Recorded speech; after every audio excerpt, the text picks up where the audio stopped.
que esse tema hoje aqui é tão importante, né? Porque a gente está todos os dias em contato com o time de RH de grandes empresas. Uma coisa que a gente percebe que, apesar da LGPD já estar em vigor e já ter um tempo aí no mercado, né?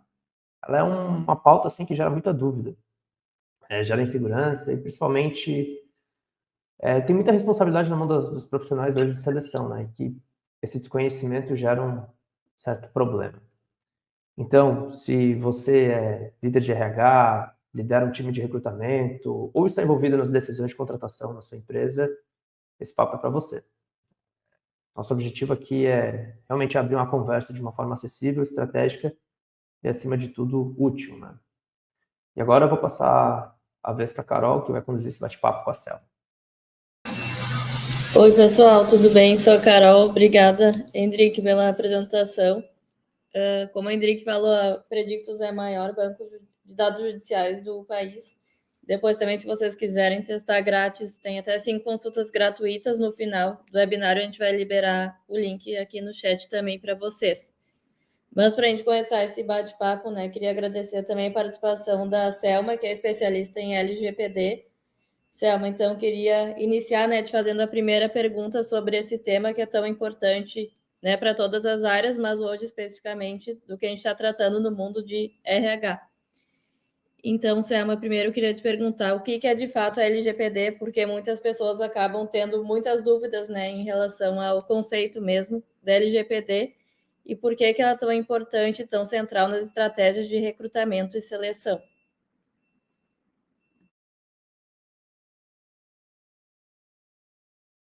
Tá mutado, Selma. Selma, só tem que ativar o microfone ali, tá mutado. Não, perdão, tá ótimo. Bom dia a todos, um prazer estar aqui com vocês, da Predictus, todos que estão aqui escutando, ouvindo.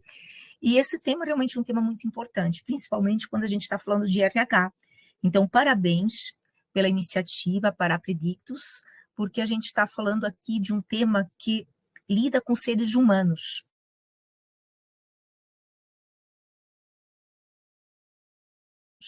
Porque a LGPD ela vem para proteger direitos fundamentais, direitos humanos, direitos, né, de pessoas naturais, que estão positivados na Constituição Federal, por isso que a gente os denomina de direitos fundamentais. E nesta situação, quando a gente está falando de RH, o RH ele acaba tratando uma volumetria muito grande de dados, tanto dados pessoais como de dados sensíveis, porque sim, muitos confundem, acham que a LGPD, a Lei Geral de Proteção de Dados Pessoais, se aplica apenas para dados sensíveis, mas se assim fosse, a lei nem se chamaria Lei Geral de Proteção de Dados Pessoais, se chamaria Lei Geral de Proteção de Dados Sensíveis. Então, a gente tem que ver os dados pessoais como um gênero que tem dentro destes os sensíveis, que para serem também amparados, inclusive pela LGPD, precisam primeiro estar vinculados a um ser humano, a uma pessoa natural. Então, o dado pessoal sensível, primeiro tem que ser dado pessoal para ter aplicação da LGPD.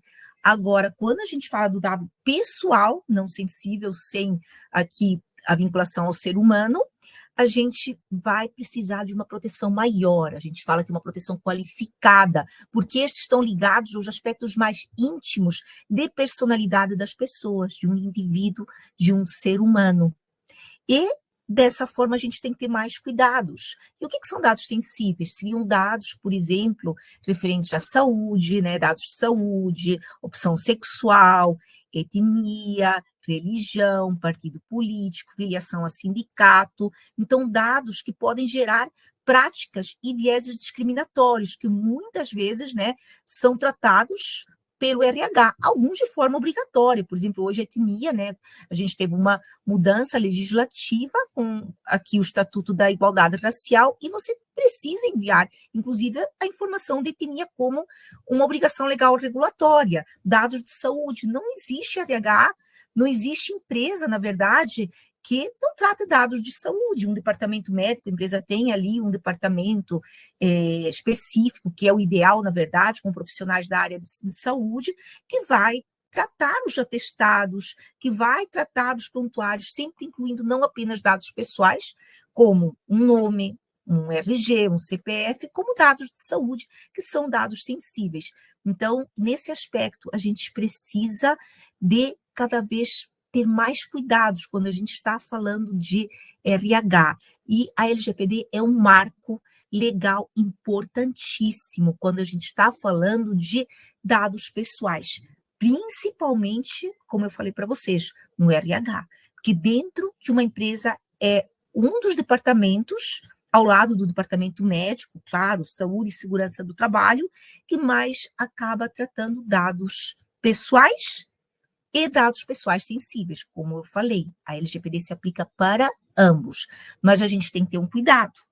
A gente tem que tratar dados apenas sempre necessários para cada finalidade. Afinal, estamos falando de seres humanos, pessoas vivas. Mais um detalhe, a LGPD não se aplica de forma direta para pessoas mortas, só que às vezes até no atestado de óbito a gente tem ali indicação de familiares, dependentes, e aí acaba que precisa da adequação a este documento LGPD, assim como documentos também de empresas, porque a LGPD se aplica para dados de seres humanos, de pessoas, mas quando a gente está falando, por exemplo, de um contrato social, a gente vai ter os dados dos sócios, a gente vai ter o nome, a gente vai ter o CPF, a gente vai ter o endereço, vai ter o estado civil da pessoa, nacionalidade, que tudo são dados pessoais. E nessa situação vão ter os maiores desafios quando a gente fala do RH. Muito bom. Sam, até um ponto que tu trouxe, né? Tu comentou que a área de RH é quase, fora a área de saúde, né? Uma área que mais trabalha com dados sensíveis. E nesse aspecto, quais são os maiores desafios enfrentados assim, pelo departamento de RH nessa adequação à LGPD, na sua visão? Então, quando a gente vai fazer uma adequação à LGPD, a gente precisa de mapear todas as atividades de tratamento. E onde a gente geralmente tem o maior número, inclusive, não só de dados em volumetria, de dados pessoais e também sensíveis, como eu falei que a LGPD se aplica para ambos, mas a volumetria de dados sensíveis acaba sendo maior em todas as empresas no RH. Se a gente tem uma empresa, por exemplo, da área da saúde, a gente vai ter sempre uma volumetria de dados pessoais sensíveis, seja no RH, seja em outras áreas, em outros departamentos, mas qualquer empresa vai ter, quando a gente fala de relações de trabalho, dados sensíveis, que é quando a gente tem um risco maior, mas como eu falei, a gente tem que ter adequação para todo tipo de informação, só que a gente tem até hipótese legal de tratamento, quando a gente vai mapear distinta, mais restritas, quando a gente fala de dados pessoais sensíveis.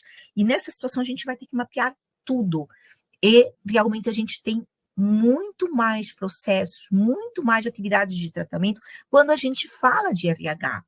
E às vezes a gente vê mapeamentos em que o RH tem 5, 10 atividades de tratamento, ou seja, a empresa não está adequada corretamente e passa a correr riscos, inclusive fiscalização do Ministério Público do Trabalho, que tem legitimidade para ajuizar ações nesse caso, porque a gente está falando de dados de trabalhador, de interesses, né, que a gente chama meta-individuais, que não além dos individuais, das pessoas naturais, mas aqui no caso de trabalhadores, e a gente precisa de ter todos os processos mapeados, porque a gente tem riscos maiores, porque é obrigatório, a gente precisa de ter um ROPA, que é o Registro das Operações de Tratamento, que tem que incluir o RH, que sempre é o setor que traz mais linhas, vamos dizer, no ROPA, que é o Registro das Operações ou Atividades de Tratamento.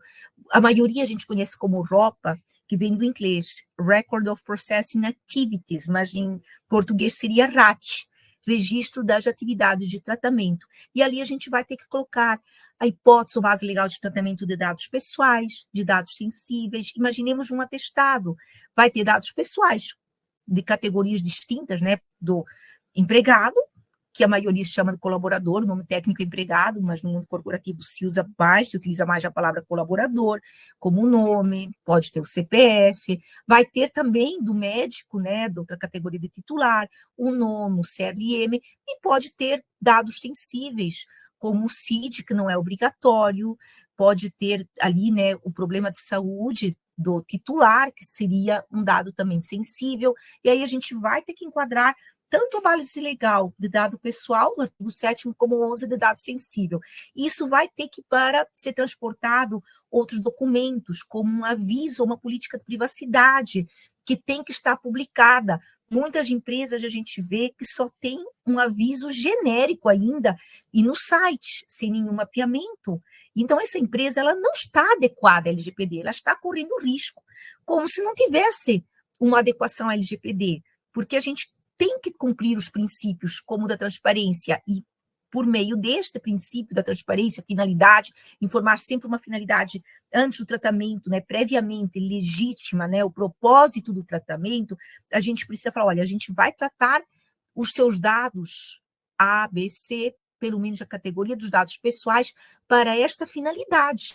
E esta hipótese legal de tratamento, podemos também compartilhar essas informações, as suas informações, para tal fornecedor, inclusive um provedor de nuvem, Ministério do Trabalho, sindicatos, órgãos públicos, tudo isso tem que ser informado em um aviso de privacidade para os trabalhadores. Então, o desafio é grande quando a gente está falando de implementação no RH. E o que é que a gente percebe? Que as empresas esquecem muitas vezes o RH. Só para dar um exemplo para vocês, uma empresa muito conhecida, a Price, PwC, PricewaterhouseCoopers Solutions, teve uma multa na Grécia de 150 mil euros da autoridade da Grécia. Por quê? Porque não tinha um aviso, uma política de privacidade, falta de cumprir o princípio da transparência e justiça do GDPR. Até vocês conseguem achar no Google facilmente essa multa, né? Por falta de transparência e consentimento forçado. A gente vê que muitas empresas, que é um dos maiores gaps, flancos, falhas que a gente vê, elas já acabam achando que é tudo consentimento. Até termo de consentimento a gente está vendo para fazer os questionários da NR1, daquela alteração, né, que a gente tem agora, que a gente vai passar a ter a fiscalização que foi adiada sobre os riscos psicossociais, sendo que é um cumprimento de uma obrigação legal regulatória. Então, tem que ter sim, mas é um aviso de privacidade. Não podemos tratar dados excessivos, mas não é consentimento, porque consentimento tem que ser voluntário. A gente não pode obrigar o titular a consentir no tratamento dos seus dados. E muitas vezes os tratamentos são obrigatórios. E nessa situação, a gente precisa do aviso de privacidade para informar que vai ter o tratamento, um teste de balanceamento, quando o tratamento é legítimo interesse. Eu vou falar para vocês, a gente utiliza muito mais o legítimo interesse do controlador ou terceiro como hipótese legal de tratamento nas relações de trabalho, no RH, do que o consentimento. O consentimento é muito pouco utilizado, é mais uma situação de endomarketing. Inclusive, eu tenho a minha pesquisa de pós-doutorados, foi sobre consentimento como hipótese legal de tratamento. Se quiserem olhar até, tem lá no Linktree do meu Instagram, tem o guia que está publicado na Associação dos Magistrados do Brasil e na Associação Nacional dos Procuradores de Trabalho. Eu convido a leitura do meu guia de consentimento, porque realmente é um erro muito grande no RH, que inclusive foi um erro da própria Price, uma empresa tão conhecida, porque pediu consentimento para tudo, quando deveria ter mapeado cada atividade de tratamento, cada processo, enquadrado numa base legal, e só aquilo que for opcional é que a gente vai, nesse caso, pedir consentimento. E aí entra a questão, inclusive, dos antecedentes criminais, que em algumas situações a gente precisa dessas pesquisas, inclusive para proteger um bem maior, que é o que a gente traz nos testes de balanceamento. Por exemplo, a gente tem um empregado de uma instituição financeira. Nessa situação, você pode fazer a pesquisa. Por quê? Porque a gente está falando de informações confidenciais. Inclusive, tem decisão já do TST de abril de 2017. Então, a gente tem aqui a proporcionalidade. A gente vai ter que fazer um teste de balanceamento, passar pelas etapas, que não existe uma vedação no ordenamento jurídico de fazer essa pesquisa, no caso. Que nessa situação existe uma proporcionalidade. Sim. Desculpa só, mas só para a gente seguir o nosso roteiro aqui, gostaria de fazer a próxima pergunta, só porque para dar tempo, né? Como é uma hora nosso webinário. Não, é que a Onde gente que, na tua visão, as empresas mais erram ao lidar com os dados pessoais no processo seletivo? Que, como tu comentou muito ali sobre dados pessoais, né? Os RHs, às vezes, têm dificuldade, ou como tu trouxe esse caso desse exemplo, às vezes podem acontecer equívocos ou erros. Na tua visão e na tua experiência, onde que os RHs mais erram em relação aos dados pessoais? Um dos erros que a gente mais tem aqui, até eu peço desculpa, Carol, a gente se empolga, a gente vai linkando, né, o raciocínio, né, ele vai, mas não tem problema. E depois eu acho que a gente vai voltar nessa questão que eu entendo que é muito importante também. Então, assim, nessa situação, quando a gente está falando de RH, a gente tem um risco muito grande, inclusive já tem até condenação por coleta excessiva, inclusive uma decisão por conta de uma ação civil pública do Ministério Público do Trabalho, do TRT-15, por coleta excessiva em processo seletivo, sem trazer aqui o nome da empresa, porque existe muito essa tendência da empresa achar que pode coletar tudo quando vai fazer um processo de recrutamento e seleção. E a gente sempre tem que estar mapeando o quê? Os princípios. Como eu falei, a gente tem que enquadrar numa hipótese legal de tratamento, a gente tem que respeitar direitos do titular e a gente tem que respeitar também os princípios. Então, a finalidade, a necessidade, a adequação. A gente vai ter um processo seletivo, vamos exemplificar, para uma vaga de motorista. Claro que a gente vai precisar da CNH, porque o motorista não pode dirigir com a carteira suspensa. Agora, tudo depende da atividade da pessoa, então a gente tem que fazer esse mapeamento. Não vamos coletar, por exemplo, a etnia da pessoa no momento do processo seletivo, porque muitas vezes a pessoa, numa situação dessas, pode acabar sofrendo uma prática discriminatória. E aí a gente também tem que trazer o princípio da não discriminação. Então, aqueles dados que não são necessários para a finalidade, a gente não pode coletar. Principalmente porque a gente tem que pensar, né? A gente às vezes tem seres humanos éticos, outros que não são, e a gente pode ter práticas discriminatórias, que é um dos piores problemas que a gente tem aqui quando a gente fala de recrutamento e seleção, risco de vieses, de preconceitos, inclusive, principalmente quando a gente fala de recrutamento seletivo eletrônico, não adentrando nessa questão no momento, mas até no caso do recrutamento seletivo eletrônico, muitas vezes a gente tem práticas discriminatórias por conta de, na verdade, vieses e práticas discriminatórias anteriores de seres humanos, de pessoas, porque a gente vai treinar um algoritmo com dados de processos seletivos anteriores. A gente precisa de informações também quando a gente está falando de IA. Então, seja por IA, seja quando a gente faz um recrutamento por seres humanos, a gente tem muitos riscos, principalmente por tratamento excessivo. E outro problema, cláusulas genéricas em contrato de trabalho, como eu falei, o que aconteceu com a Price, colocam que é tudo consentimento, e consentimento forçado é algo muito grave, porque você não pode, quando a gente fala de consentimento, forçar o titular a aceitar o tratamento dos dados. É o caso de um endomarketing, quando a gente fala de relações de trabalho, o titular ele tem que ter a opção. Sim, aceito, não aceito, igual aos cookies de desempenho, né, de publicidade. Tem que ter opção, não podem estar pré-habilitados, e você tem que poder voltar a qualquer momento para fazer a revogação do consentimento. Da mesma forma, no RH. Mas a questão é que, na maioria das vezes, a gente tem tratamentos com base em cumprimento de obrigações legais ou regulatórias, que não tem como o dado não ser tratado. Então, a gente não pode pedir consentimento, não pode ter revogação de consentimento. Então, um termo de consentimento para tratar os dados dos empregados, que foi o erro também da Price, que eu trouxe aqui como exemplo, da multa da Grécia, é muito grave, porque vai ferir vários dispositivos da LGPD. A gente precisa o quê?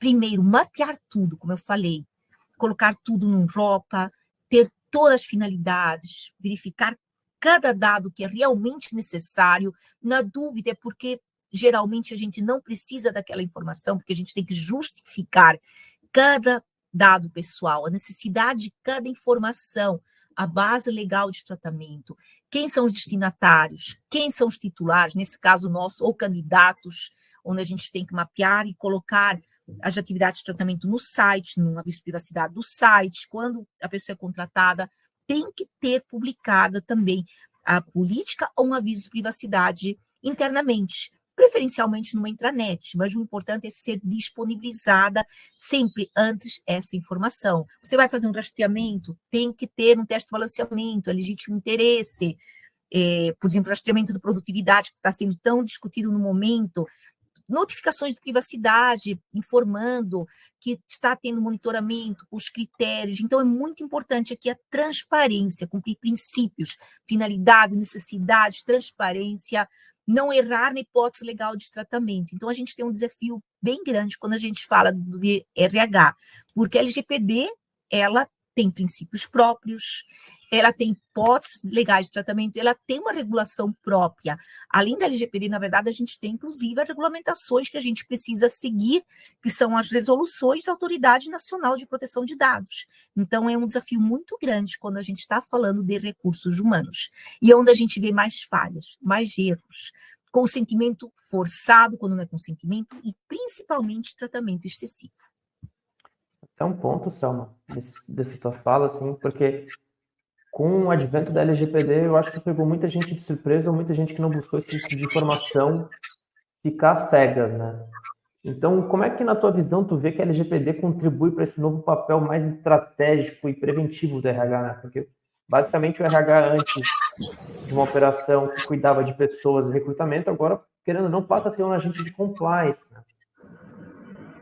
É verdade. Então, nesse caso, quando a gente está falando do RH, ele passou a ser um agente realmente de compliance, um gestor de riscos, e este tem que se integrar na governança corporativa, aqui sempre dialogando com compliance trabalhista, na proteção dos próprios trabalhadores, e uma mudança de cultura. Então, assim, antes a gente tinha um RH que acabava todo mundo compartilhando tudo, todas as informações. Hoje o RH ele tem que estar totalmente envolvido para realmente evitar práticas de viés discriminatórios, para proteger seres humanos. Às vezes um tratamento ele é para proteger outra pessoa. Existe até um legítimo interesse, às vezes, de um terceiro. A gente está tratando dados, às vezes, para proteger a vida e a integridade física de um terceiro. Inclusive, uma pesquisa, por exemplo, dando exemplo de uma candidata a babá. Nessa situação, já pensaram se a babá ela era pedófila e vai cuidar de um bebê? Uma pessoa, um idoso, que já sofreu, às vezes, maus tratos. A gente tem, às vezes, pessoas, né, que acabam tratando mal os vulneráveis. E nessa situação, o RH tem um papel estratégico de gestão de risco, de cuidar destas pessoas, dos seres humanos.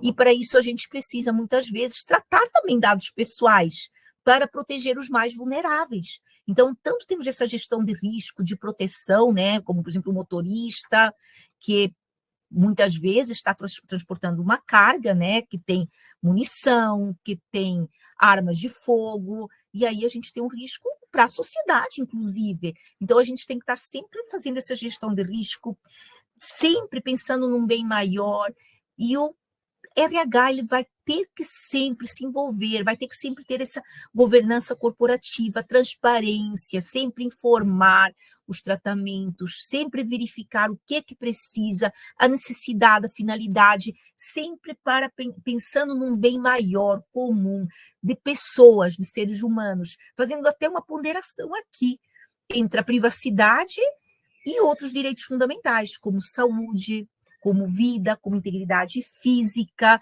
porque é aí que a gente está, no RH, nas relações de trabalho, tendo esses tratamentos. Então, essa governança tem que sempre permanecer ativa. Igual que o RH se envolve muito na prevenção de assédio, outras formas de violência, quando a gente está falando de discriminação, práticas discriminatórias, tutela da saúde, tudo está ligado. A LGPD, a privacidade aqui está ligada nesta governança. Então, o RH é crucial neste envolvimento, nesta etapa nova que a gente tem, mas que é uma etapa que vai ser agora para sempre. Então, a governança em proteção de dados, ela é importantíssima. Eu falo principalmente quando a gente fala de relações de trabalho, até porque o contrato de trabalho ele é existencial.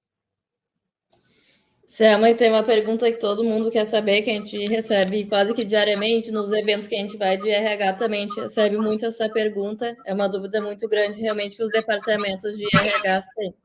Se pode ou não ser consultado os antecedentes criminais e, se sim, quando que pode ser consultado?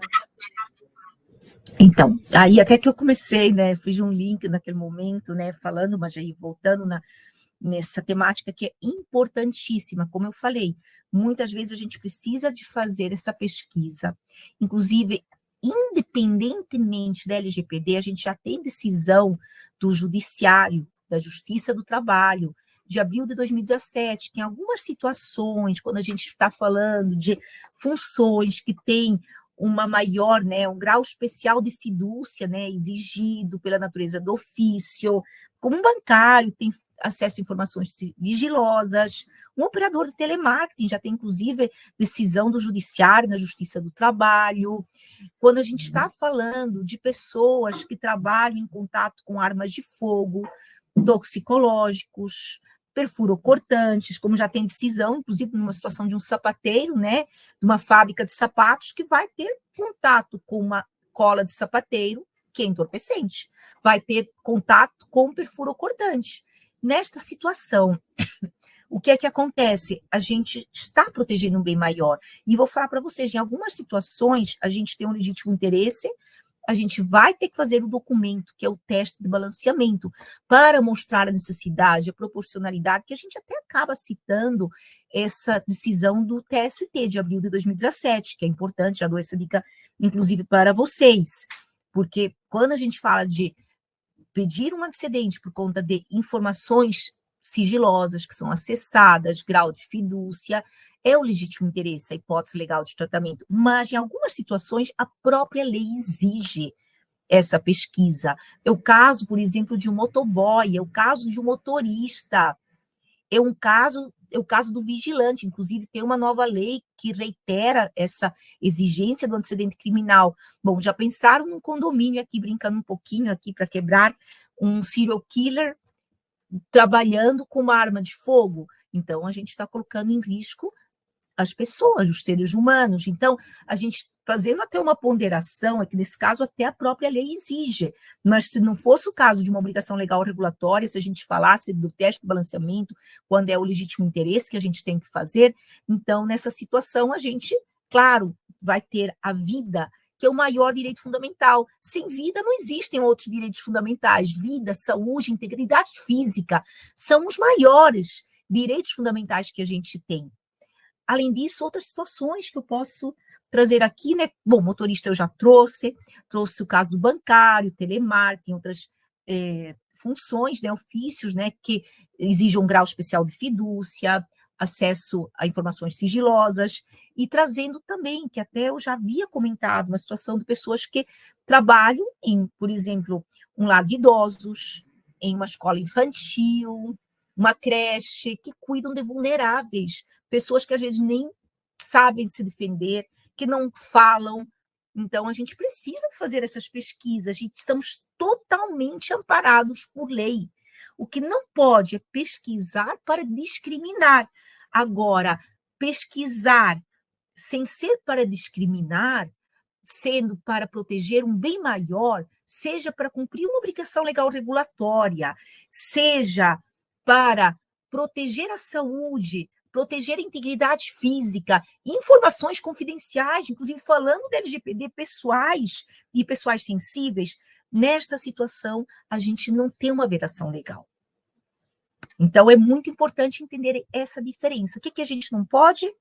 Tratar dados sem hipótese legal de tratamento, fazer tratamento excessivo, de respeitar os princípios da LGPD também como da não discriminação, mas aqui quando a gente fala de discriminação é para fins ilícitos ou abusivos, né, em prejuízo do titular, e sempre a gente vai ter que ter enquadrada a hipótese legal. E a gente vai ter, como eu falei, cumprimento da obrigação legal regulatória, quando existe uma lei que exige essa pesquisa. Exemplifiquei o motoboy, exemplifiquei com o motorista, exemplifiquei também com a situação do vigilante, que a gente tem lei.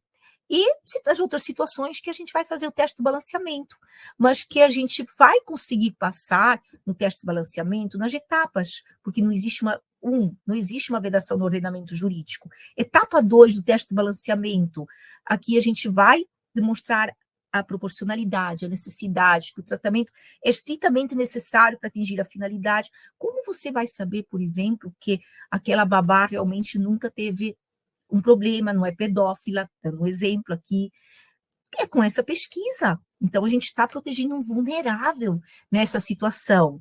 temos que colocar, né, defender que o tratamento está dentro da legítima expectativa do titular, que existe uma relação concreta pré-existente, e aqui trazer sempre, claro, as salvaguardas. Nas salvaguardas, o que é transparência?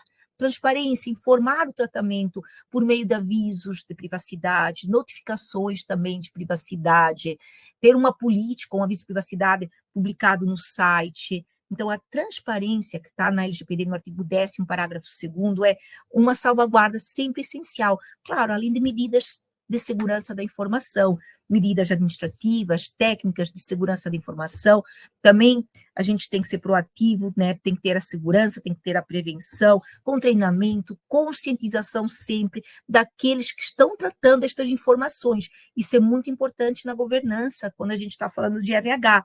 Sempre ter termos de confidencialidade e conscientização dos trabalhadores, dos empregados ou colaboradores, como a maioria fala no mundo corporativo, que estão trabalhando no RH, até para não ter o vazamento também destas informações.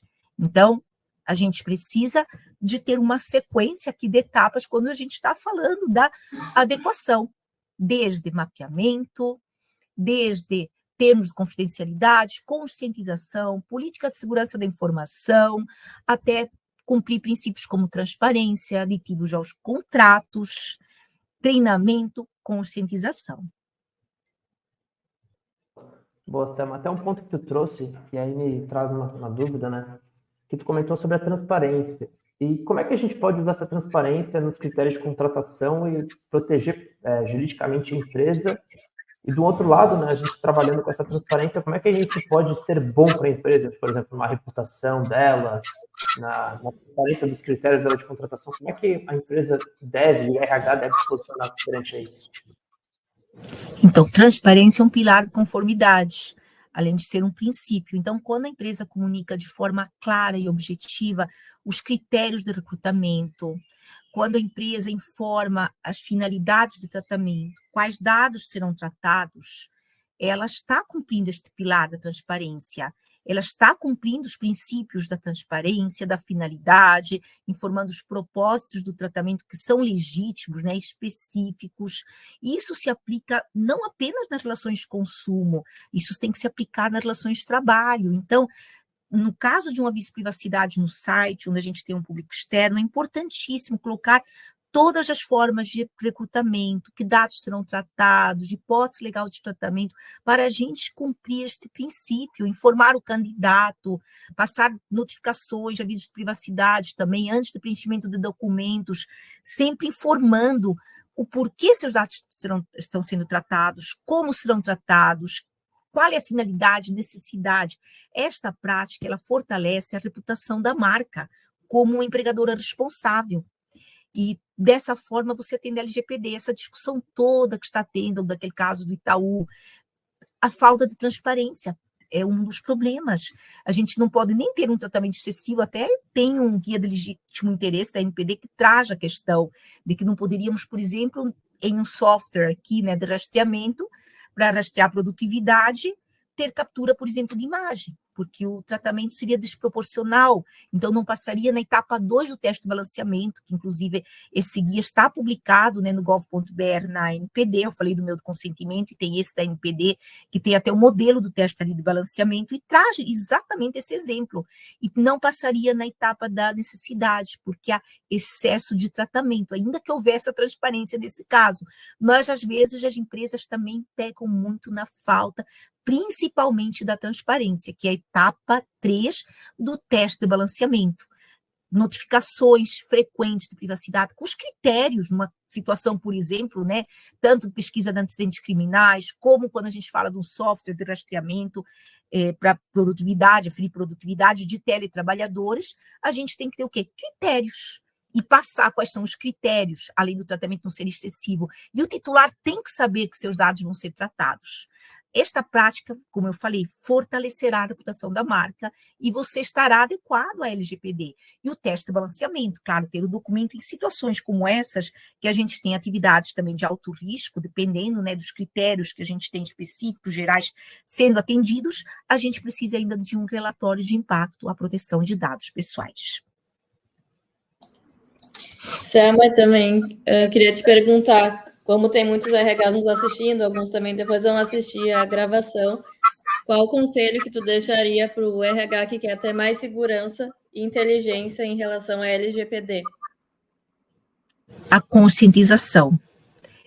Estudar, compreender a proteção de dados. Como eu falei até, eu indico o meu guia de consentimento que está ali no Linktree do meu Instagram, Selma Carlotto, com L e um T. Também indico as obras que eu tenho, né? Quem quiser se aprofundar na temática, ler bastante os guias da NPD e buscar principalmente conscientização. Realmente mapear tudo, entender os processos, passar tudo para os avisos de privacidade ou políticas de privacidade. O termo usado pela NPD, aviso de privacidade, que é o mais correto tecnicamente, mas tem sido utilizado de forma indistinta, política ou aviso de privacidade.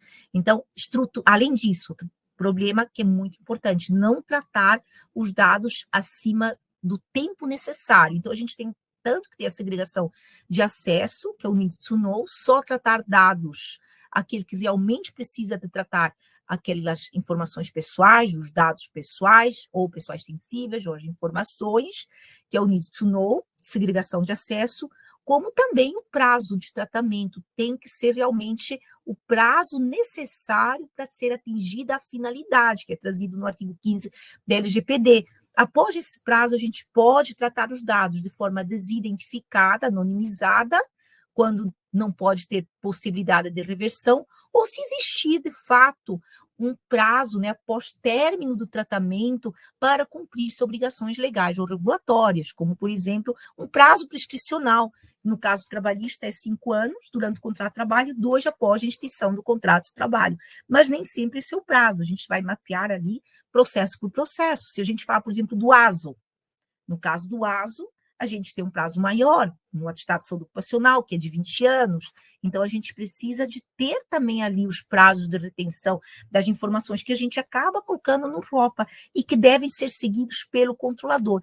Porque o empregador, quando a gente fala de RH, relações de trabalho, sempre vai ser o responsável por prazo de tratamento, prazo de retenção, hipóteses ou bases legais de tratamento, respeito aos princípios como da transparência, que é um dos principais pilares, porque ele é o controlador. Empregador sempre vai ser controlador.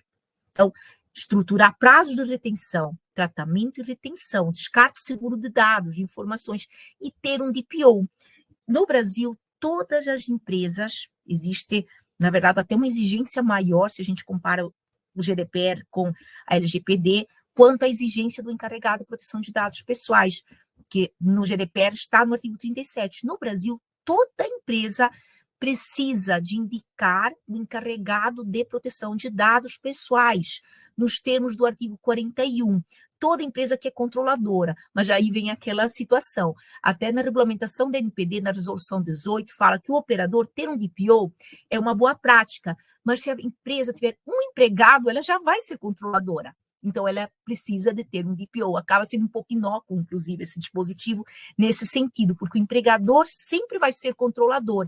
Temos uma exceção, para não dizer que as regras não têm exceções, que são os agentes de pequeno porte que não tiverem atividades de alto risco. E aí, a regulamentação que eu indico vocês lerem é a resolução 2 da NPD, que traz ali no artigo 2º quem são os agentes de pequeno porte. Terceiro, os excluídos da regulamentação, que traz diferenças, e no artigo 4º traz o que é alto risco. Empresa que tiver atividades de alto risco, que nesse caso, inclusive, precisamos de relatórios também de impacto para as atividades específicas de alto risco, relatório de impacto da proteção de dados, e hoje os critérios estão no artigo 4º da regulamentação dos agentes de pequeno porte da NPD, elas não estão inseridas na resolução 2, na regulamentação dos agentes de pequeno porte. E esta regulamentação que traz essa diferença, mas no mínimo estas empresas precisam de um canal de comunicação. Isso está tanto na resolução 2 como na 18, que é a do encarregado de proteção de dados. Inclusive, estas duas resoluções, a regulamentação dos agentes de pequeno porte e sobre o encarregado de proteção de dados, elas acabam trazendo que ter um encarregado, mesmo numa empresa de pequeno porte, que não tem atividade de alto risco, vai ser considerado boa prática, que é muito importante, para a dosimetria da sanção. Selma, até aproveitando uma coisa que eu particularmente gosto muito, eu acho que as pessoas também devem gostar, e até aproveitando, fazendo uma junção com a pergunta do Guilherme, né, que ele até comentou ali, no processo seletivo, como podemos fazer a solicitação de dados pessoais para averiguar, né, os antecedentes criminais de um candidato. Então tem essa pergunta, mas também eu gostaria de juntar, além disso, o que tu daria de por exemplo, um checklist fácil para o pessoal se organizar, saindo daqui e falar assim, beleza, eu quero implementar, eu quero melhorar meu processo, né, que é a primeira base que a gente fala de LGPD, tu tem um processo bem definido, mas quais são as principais etapas e como o RH pode fazer essa solicitação dessas informações mais sensíveis para o candidato? Então, nesse caso, o que é que a gente já tem que fazer? Fazer o checklist dependendo do cargo que você está, na verdade, propondo, né, da vaga que você abriu. Então, como eu até falei inicialmente, seu motorista precisa de CNH. Se você precisa de fazer uma consulta, né, por exemplo, de antecedente criminal, uma situação que é possível, porque, como eu falei, é justificada ou justificável em um teste de balanceamento, não é um fim discriminatório, e às vezes até uma obrigação legal regulatória, como um motoboy, um vigilante, por exemplo, um motorista, você pode pedir e deve pedir essas informações para fazer essa pesquisa, e tudo tem que ser muito transparente, você informar, porque é um direito do titular saber, ter a confirmação do tratamento ou não. Então, a gente também tem que respeitar os direitos dos titulares, ter um canal de contato, de comunicação, para tirar suas dúvidas, ou e-mail do DPO, ou um formulário no seu site, né, onde vai ter ali todas as solicitações que estão no artigo 18 da LGPD. Se tiver tratamento automatizado, artigo 20. Então, você não tem, vamos dizer, uma lista genérica, você vai ter que verificar por atividade. Dando um exemplo, você vai fazer um processo seletivo para inclusão. O princípio da não discriminação da LGPD, o que é proibido, a prática discriminatória que é proibida na LGPD é aquela que é ilícita ou abusiva em prejuízo do titular. Então, se você pede etnia, por exemplo, opção sexual para excluir um candidato, você fere a LGPD. Agora, se você está pedindo a etnia da pessoa para uma ação afirmativa, a opção sexual para uma ação afirmativa, então, nesse caso, você está até protegendo o titular. É inclusão, o que é proibido, inclusive, no conceito, né, da Convenção 111 da OIT, ratificada, integrada no nosso ordenamento jurídico, é discriminar negativamente, para excluir. Agora, ações afirmativas para proteger grupos historicamente discriminados, você pode fazer. Só que não adianta você informar que aquele dado pessoal poderá ser coletado para essa finalidade e depois você não ter essa finalidade, você não ter esse tratamento, porque aí você vai ter um problema, principalmente se houver uma situação, né, de uma prática discriminatória. E da mesma forma, quando a gente está falando das informações necessárias para um antecedente criminal, você, se houver necessidade, você está protegendo um bem maior, você está protegendo os vulneráveis, pessoas com acesso a informações sigilosas, que você vai fazer essa pesquisa, então é importante ter a transparência, ter um aviso de privacidade, ter o teste de balanceamento, além do checklist. Ou no aviso de privacidade, nos casos que está na lei essa exigência, tem que colocar. A gente faz esse tratamento para ele, a gente coleta esses dados, porque é uma obrigação legal regulatória. Geralmente, nestas situações, que são muitas, né, a gente tem um bem maior por trás. Vou dar um exemplo, o motorista tem lei, mas às vezes um auxiliar de motorista tem o mesmo risco. Aí a gente acaba fazendo teste também de balanceamento, mas também temos que cumprir o princípio da transparência. A transparência acima de tudo, sempre informar e coletar os dados que são realmente necessários dessa finalidade, porque a gente não pode coletar dados para discriminar, para prejudicar o titular. Você coletar uma informação para proteger um bebê, para proteger um idoso, informações confidenciais, sigilosas, pessoais, vida de pessoas, de seres humanos, é lícito. Você pedir uma informação para não contratar uma pessoa só porque ela tem um processo, só porque ela é de um grupo minoritário, opção sexual, etnia, partido político, aí sim seria discriminar. Então, por isso é importante a transparência. A gente tem amparo da jurisprudência, a gente tem muitas vezes amparo legal e ter os documentos certos. Então, assim, atenção, é um ponto da atenção, até aquela questão do, inclusive, rastreamento, né? Veio um alerta aqui para várias empresas. Além da transparência, do aviso de privacidade, notificações de privacidade, quando é legítimo interesse, muitas dessas situações é legítimo interesse. Vocês precisam de ter, para estarem adequados, o teste de balanceamento e até o relatório de impacto, quando se enquadra aqui, principalmente quando a gente fala também um risco maior de invasão de direitos fundamentais, dentro dos critérios, né, o critério geral, mesmo não tendo tratamento em larga escala, que o limiar seria 2 milhões, mas a gente tem outros critérios ali que eu não vou adentrar, somando um cálculo ali 25, e aí a gente tem o critério 2, que é do risco maior de invasão de direitos fundamentais, quando a gente fala de riscos discriminatórios. E aí a gente tem também os critérios específicos, por exemplo, quando a gente vai tratar dados de crianças, idosos, quando dados sensíveis, a gente precisa de um relatório de impacto. Então, a gente precisa de sempre verificar quais são os documentos que a gente precisa. Nas situações que são obrigação legal regulatória, é o aviso de privacidade, que você vai colocar ali no aviso de privacidade, informar que vai ter o tratamento. Ter a transparência, sempre. De preferência antes da coleta. Olha, quero essas informações porque eu preciso fazer essa pesquisa. Então, você cumpriu o princípio da transparência e não descumpriu a lei. Você não está pesquisando para discriminar, você está realmente pesquisando porque há uma necessidade justificada. E como eu falei, inclusive, que nestas situações já foi validado até pela jurisprudência trabalhista, onde a gente não estava falando ainda do teste de balanceamento, mas tínhamos um teste de ponderação, né? Pensando na proporcionalidade ali, lato sensu, já foi verificada a finalidade, necessidade, né? Aqui do tratamento dessas informações, a proporcionalidade. Inclusive, dentro da proporcionalidade lato sensu, nas suas submodalidades, né? Adequação, a necessidade e a proporcionalidade stricto sensu, porque realmente há necessidade nestas situações. E agora a gente tem a soma da LGPD. Então, precisa da transparência, informação e enquadrar a base legal de tratamento.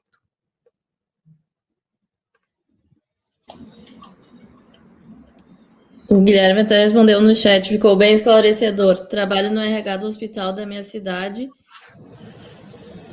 e vemos a necessidade de averiguar essas informações para os profissionais da saúde, enfermeiros, médicos, biomédicos e etc., antes de fechar a contratação. Então, muitas vezes a gente tem pessoas que estão trabalhando e cuidando de pessoas vulneráveis. Então, você precisa o quê? Justificar isso nesse documento, no teste de balanceamento. São pessoas que vão estar tratando de pessoas indefesas. Então, você precisa realmente fazer essas pesquisas. Até um cozinheiro, vamos pensar num restaurante que trabalha com facão, é um perfuro cortante, dando um exemplo, né? Já me perguntaram até em palestra, em live, esse exemplo. Então, sempre que se encaixar, o que a gente precisa justificar, ter transparência, e nessas situações que não estão dentro da lei, você justificar. Tem um teste de balanceamento, né, o modelo, inclusive, no Guia do Legítimo Interesse da ANPD. Se você jogarem no Google até, Guia de Legítimo Interesse ANPD, o modelo começa na página 45, vai até o final ali do Guia do Legítimo Interesse. Tem todas as etapas.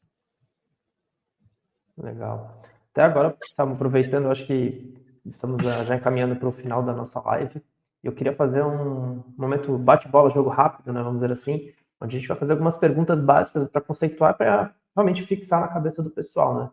Então, acho que um ponto até, quando a gente bate muito aqui na Predictus, o erro de conceito, né? O que é um dado pessoal e o que é um dado sensível no processo seletivo? Então, o dado pessoal é aquele que pode identificar um ser humano de forma direta ou indireta. Exemplo, um nome, o CPF, são dados pessoais, mas também os hábitos de consumo são dados pessoais porque podem identificar uma pessoa natural. Já os dados pessoais sensíveis, nos termos do artigo 5º, inciso 2º da LGPD, eu passo para quem quiser consultar, a Lei 13.709, joga no Google, é a LGPD, artigo 5º, inciso 1º, traz o conceito de dado pessoal. Em 5º, inciso 2º, de dado pessoal sensível. São aqueles que podem revelar etnia, como até fala também o GDPR, no artigo 9º, origem racial ou étnica, convicção política, religiosa, filosófica, dados de saúde, opção sexual, filiação a sindicato, dados biométricos, que muitas empresas estão tratando também o tempo todo hoje, né, dados biométricos, inclusive reconhecimento facial, não só impressão digital, e dados genéticos. Esses são os dados sensíveis. O rol inicial era de informações que poderiam trazer práticas de viés discriminatórios, aí com a evolução das normas de proteção de dados, inclusive já veio assim na promulgação da LGPD, foram incluídos os dados biométricos e os dados genéticos. Boa. Segunda questão que a gente tem aqui, um candidato, ele precisa autorizar o uso dos dados no recrutamento? Não, exatamente aquilo, um dos pontos, um dos erros. A gente tem várias hipóteses legais de tratamento, e até eu já convidei vocês a lerem o meu guia de consentimento, que está publicado, que é minha tese não, a minha pesquisa, né? A tese foi no doutorado, de pós-doutorado, e que está no Linktree do meu Instagram, que foi exatamente sobre consentimento, está na AMB, Associação dos Magistrados do Brasil, onde também foi o lançamento, e na ANPT, no Ministério Público do Trabalho. E nesse caso, eu deixo ali, né, vários exemplos, por isso que é interessante vocês lerem, e o consentimento só é base legal quando há a opção de se dizer sim ou não. Se você pedir consentimento para o titular, e aí ele falar, não quero consentir das minhas informações, como é que a gente vai fazer se o contrato de trabalho é, inclusive, existencial? Inclusive, tem um parecer da União Europeia, o 13 de 2011, que cita o de relações de trabalho, e o 2 de 2017 da União Europeia, do Grupo de Trabalho, do artigo 29, que trazem essa questão do recrutamento e seleção, dizendo, repito então, parecer 3 de 2011 e 2 de 2017 do Grupo de Trabalho, do artigo 29, que consentimento não seria a hipótese legal correta de tratamento quando a gente fala de dados de candidatos, porque, no caso, é improvável que o titular vá deixar de consentir. Então, a gente precisa escolher outra hipótese legal de tratamento, que poderia ser, por exemplo, um procedimento preliminar para a execução do contrato. Nesse caso, porque é o titular que está buscando as informações de um banco de talentos, como segundo tratamento, seria legítimo interesse. Já existe uma relação concreta pré-existente, aí você vai fazer o teste de balanceamento. Um exemplo que seria consentimento, vou passar para vocês aqui, um processo seletivo para inclusão. Então, assim, a gente tem que mapear finalidade por finalidade, vocês estão vendo, né? Nesse caso, como é um dado que você pode coletar de forma voluntária, se a pessoa quiser participar de um recrutamento específico, né, para uma ação afirmativa, ela vai dar sua informação, senão não. Mas a gente tem que deixar opcional, porque o consentimento tem que ser opcional, porque ele permite, inclusive, a revogação a qualquer momento. Então, na maioria das vezes, essa não vai ser a base legal. Por exemplo, num caso de deficiente, né, que existe uma lei, né, a Lei da Previdência, artigo 93, a gente vai ter cumprimento da obrigação legal regulatória para coletar essa informação. Então, a gente vai ter que mapear por tipo de recrutamento a base legal de tratamento. E o que a gente tem que ter não é termo de consentimento, porque aí a gente até está respeitando a LGPD, porque consentimento forçado gera multa, gera sanção. As maiores sanções da União Europeia, inclusive, são por consentimento forçado. A Meta já pagou sanção de 390 milhões de euros por tratar obrigatoriamente dados para fins publicitários. A Microsoft por cookies forçados, né, que só tinham a aceitar cookies. Se você não aceita, você não continua. Aí foi da CNIL a multa, né, de 60 milhões de euros. No Brasil tem uma ação do Ministério Público Federal e do IDEC contra o WhatsApp de 1 bilhão e 700 mil reais por consentimento também forçado.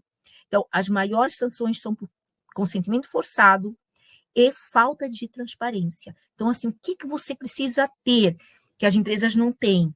Os avisos de privacidade. Da mesma forma, quando a gente falou do antecedente criminal, a gente precisa de informar para que os dados vão ser tratados, que dados vão ser tratados, e a hipótese legal de tratamento. Só quando for consentimento, você vai pedir consentimento. Assim como quando for legítimo interesse, a gente vai fazer o teste de balanceamento. Muito legal, Sam. Bom, acho que aqui a gente já está caminhando para o nosso encerramento pela questão do tempo. Gostaria de, primeiramente, agradecer muito a Selma pelo tempo, pela aula que ela veio aqui nos dar. Acredito que foi engrandecedor para todo mundo que aqui presenciou um pouco desse conhecimento. Gostaria também de estender o convite para todos os RHs que buscam tomar decisões com mais segurança, transparência, responsabilidade e pautada na LGPD, e conhecer a Predictus, que é exatamente isso que a gente entrega, dados públicos, listos e atualizados, uma estrutura e confiabilidade para apoiar as contratações mais inteligentes.